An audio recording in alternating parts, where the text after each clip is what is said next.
Shalom, Sergeant Major Chaim Mailspin coming at you from Gaza, southern Gaza. And I want to talk to you about what's being talked about, discussed all over Israel. The events that led up to the October 7th attacks. How did it even happen? What caused that to even have that massacre they did on us? How did Hamas surprise us so much? We Israelis always knew the border was very secure. Anyone who's ever served in an area like me, we would say the border is taken very seriously. They would never want to do that. You know, the truth is we don't know how this happened. You know, what in the world led to this, the months and years leading to it. It's going to take us a long time to get to the bottom of this. We're going to have to do some research here to find out why the intelligence failed so badly.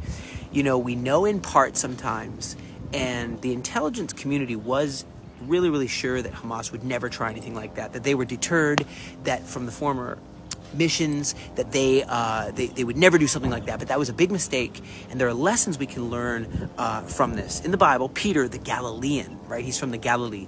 In 1 Peter chapter 5, verse 8, he says, "Be sober-minded, be watchful. Your adversary, the devil, he prowls around like a roaring lion, seeking someone to devour." Isn't that just like Hamas, our enemy, seeking the weak areas, how they can break in through the foxholes? It's true in a spiritual sense, as it is in a physical sense. The enemy wants to kill us, wants evil for us.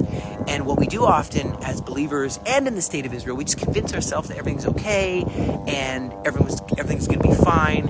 And even if a conflict comes, we've been able to survive it, we'll be fine, it's all going to be okay. But what if the enemy's planning something a little different? What if the enemy has learned from our responses in the past and now is coming with a different strategy to catch us off guard? This is why, as the state of Israel, we have to be more vigilant. We have to be more on guard. Don't leave any room for the enemy.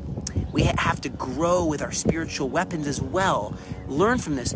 And I know many in Israel are asking themselves how they can grow and make sure nothing like October 7th ever happens again, never again. But I want to ask, as believers, do we also learn from our mistakes? Have we learned from the times that we've failed, the way the enemy has been able to attack us in the past? And I want to ask you something. Ask God today, what is it? Even if it's just one thing that you can change in your walk with Him, doors you can close, protecting the home front, how you can have a stronger walk with the Lord. Okay, what is just one thing that you can change to better equip yourself for what's to come?